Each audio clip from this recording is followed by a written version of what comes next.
Hey guys, my name is Jeff and I bought the most hated Mazda Miata. But is the hate actually justified? Well, the short answer is no. You'll often hear people complain or over-exaggerate about the size and the weight or the smile of this NC or third generation Miata. But the fact of the matter is, when this car debuted in 2006, it was the fastest Miata ever produced, including beating out the more powerful outgoing Mazda Speed model, and it weighed just 25 pounds more than the NB Miata.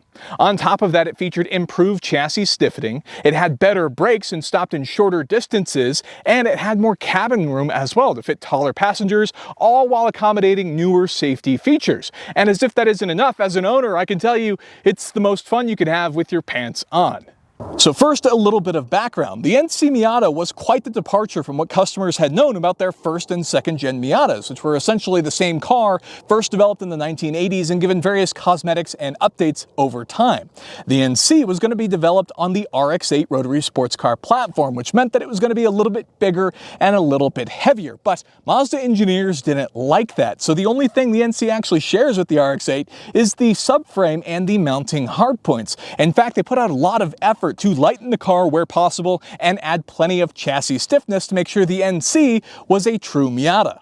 So let's move on to my car itself. This is my 2006 Mazda Miata Grand Touring, which had a new price of $27,000. But these days you can find them anywhere between about $8,000 to $15,000 depending on miles. In this case, I bought this car for $11,000 with just 67,000 miles. Since then, I put quite a few more miles on it, and I love this car. It's an absolute pleasure to drive, and I think it's one of the better looking Miatas. For me personally, I really like the way the fenders look and the hood bulge and everything. I think it looks fairly aggressive, but some people talk about the big wide mouth on this car and how it could be the happiest of all the Miatas ever produced.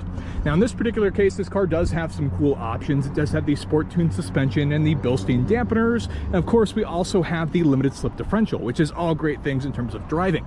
We do have HID headlights as well. You can see we have the fog lights. This car could use some love. I think we're going to need to do some compound and polishing here. Lots of little rock chips on the hood. As we move around to the side here, we have these 17-inch wheels. We do have four-wheel disc brakes. As I said earlier, this car could stop faster than any other Miata before it, in addition to out-accelerating it, which is fantastic. I mean, these cars weigh less than 2,500 pounds, so don't listen to the people that tell you these cars are too heavy. They are still very, very light cars. It is fully independent suspension, and as we come around to the side here, we obviously have a soft top model with a tan interior. The soft top itself is also tan, and I personally chose the soft top because you can drop or raise that thing in like 3 seconds. It's hilariously fast and it comes in handy a lot. Now on top of that, we do have power mirrors, but we also have keyless entry. And the cool part about the keyless entry, while I get the key out here, is this is what the key looks like. It's like a credit card, so to speak, but it does have a key in emergency instances. And the funny part about this key is I only got one when I bought my car. These are very expensive to replace. It's about $400 total to purchase a key and then get it programmed, as you can't do it yourself, but it's kind of fun to have the keyless entry features on a car from 2006. Now, I also want to point out about the tops for a second here. Mazda did come out with a powered hardtop model for the NC generation. It was called the PHRT. Now, the PHRT was a pretty cool feature. It did add a considerable amount of weight, not as much as you'll find in the brand new ND2 generation Miatas with the RF, and it doesn't block your visibility like the ND either. Now, it's a cool feature. It's going to make the car a little bit quieter if you know you're going to be doing a lot of road trips, but personally, I wanted the soft top. Moving on, we also have a locking gas cap as well in the rear. The hood and the trunk are actually aluminum, which helps with weight. And then as we come to the back, we also have the clear taillights specific to the earlier cars. The later cars would change a bit. And then we have dual exhaust exits, although technically it is a single exhaust that just splits into two with the muffler here at the very end. But it is a beautiful car. I like the way they look. And now let's go ahead and move on to perhaps the most interesting part, which is the engine. So let's go ahead and get in here underneath and pop the hood.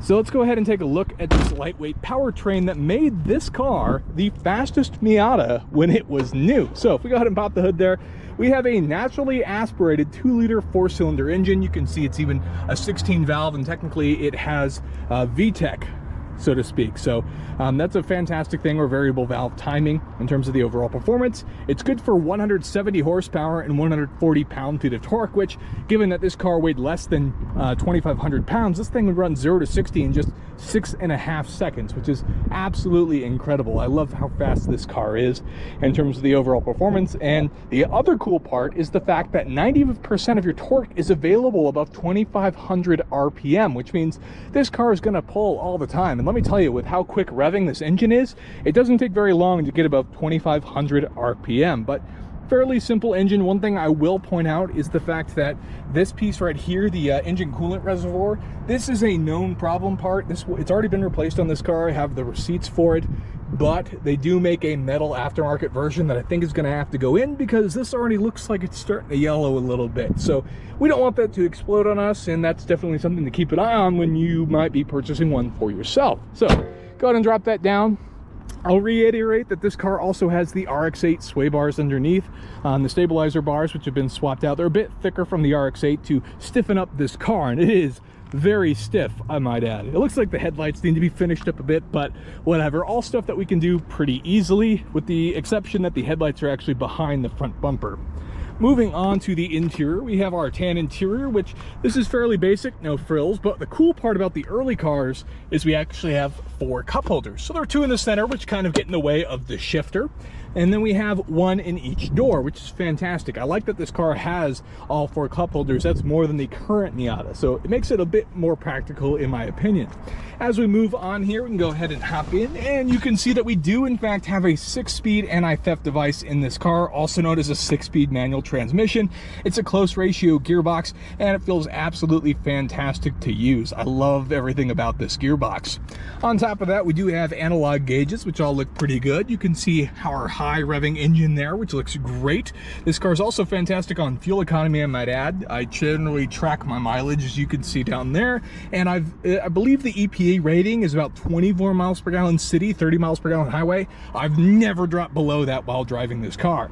We do have our traction control buttons. You do have your airbag stuff that's available there. We do have AC, which was optional on some of the previous generations, and this is an interesting piece that is black in this car, but it would actually change to body color in later versions of the NC Miata. The other thing that's been modified is this center piece, is now we have a double DIN. This is a pretty common swap, and that gives us CarPlay and Android Auto, which again makes the general usability of this car that much better. The other cool thing I want to point out is notice these 2 sets of vents. Now on the AC system, you actually have regular vents and options, and then you have open mode. Now open mode uses these lower vents to actually cool you, which is intended for when the top is off, like it is right now, and it'll blow out of these vents instead of these vents, which is kind of a cool feature in terms of the overall engineering. We do have steering wheel controls, which includes things like cruise control, which is always fantastic, and it's just a really usable vehicle. Obviously we have a real handbrake, we have some storage in the middle, there's actually storage behind each seat, and it's just a really fun car. I love the Bose sound system.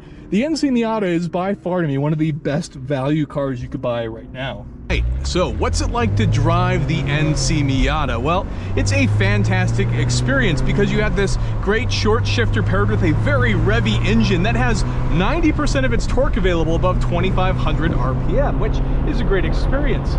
The car in itself is also very stiff and feels absolutely phenomenal as well. The brakes are good, the car feels light and nimble. The only downside is the car is actually so stiff that if you go to a city that's not that great at roads, you're gonna notice it, because in fact, the car is gonna move around a lot and it's not gonna be a great experience. But whenever you're on a nice curvy back road like this, God, is it great. And with the top down, you can enjoy all of the scenery that's around you.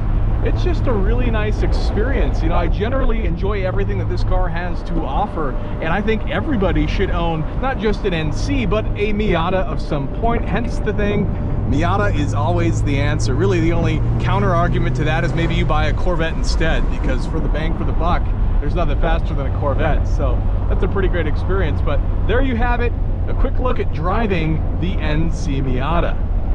So in conclusion, don't believe all of the hate you see about the NC Miata. It's a fantastic car, and it's one of the best value buys for a used sports car on the market. Now sure, the newer ND2 variant of the Miata is a better car than this, but this is a fantastic car for half the money, so I strongly recommend it, and I'm hoping to build this car going forward. So if there's anything in particular you want to see or have any recommendations, please let me know in the comment section down below. But with that, that's going to be the end of the video. If you could hit that thumbs up button, I'd really appreciate it, and consider getting subscribed for more content like this in the future. With that, thank you so much for watching, and I'll see you in the next one.